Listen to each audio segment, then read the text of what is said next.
ఇండియాలో sea food capital ఎక్కడ ఉందో తెలుసా? And which state is exporting billions dollars of worth export silently? It's Andhra Pradesh. 29 states, 29 export opportunities లో part 2. Last వీడియోలో మనం పంజాబ్ గురించి మాట్లాడడం, ఈ వీడియోలో మనం మన ఓన్ స్టేట్ అయిన ఆంధ్రప్రదేశ్ గురించి మాట్లాడదాం.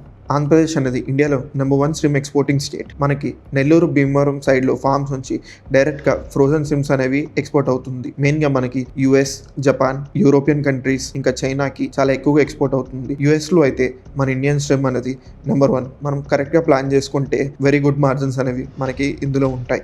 సెకండ్ ప్రోడక్ట్ వచ్చేసరికి రెడ్ చిల్లీ. మనకి గుంటూరులో రెడ్ చిల్లీ మార్కెట్ అనేది ఏషియాలోని one of the largest market. మనకి రెడ్ చిల్లీ మెయిన్గా వెళ్తున్న కంట్రీస్ ఏవంటే middle east, Europe, Sri Lanka, Japan, వాటికి మన చిల్లీ అనేది చాలా డిమాండ్ ఉంటుంది. మనం కరెక్ట్గా సోర్సింగ్ అని చేసుకోగలిగితే అది కూడా మంచి బిజినెస్. కానీ ప్రైజెస్ అనేది చాలా కాంపిటేటివ్గా ఉంటుంది. సో మనం చూసుకొని ప్లాన్ చేసుకోవాలి. మనకి థర్డ్ ప్రోడక్ట్ వచ్చేసరికి రైస్. బీపీటీ ఇంకా నాన్ బాస్మతి రైస్ అనేది గోదావరి సైడ్ నుంచి మనకి చాలా ఎక్స్పోర్ట్ అవుతూ ఉంటుంది. మెయిన్ గా middle east and African countries లో చాలా డిమాండ్ ఉంటుంది. ఇది బల్క్ క్వాంటిటీలో ఉంటుంది. మనం కరెక్ట్ గా సోర్సింగ్ అని చేసుకోగలితే ఇందులో కూడా మనకి హై మార్జిన్స్ ఉండవు, కానీ హై క్వాంటిటీలో బిజినెస్ అనేది చాలా బాగా జరుగుతుంది అండ్ చాలా సెక్యూర్ కూడా ఉంటుంది. ఫోర్త్ ప్రోడక్ట్ వచ్చేసరికి మ్యాంగో.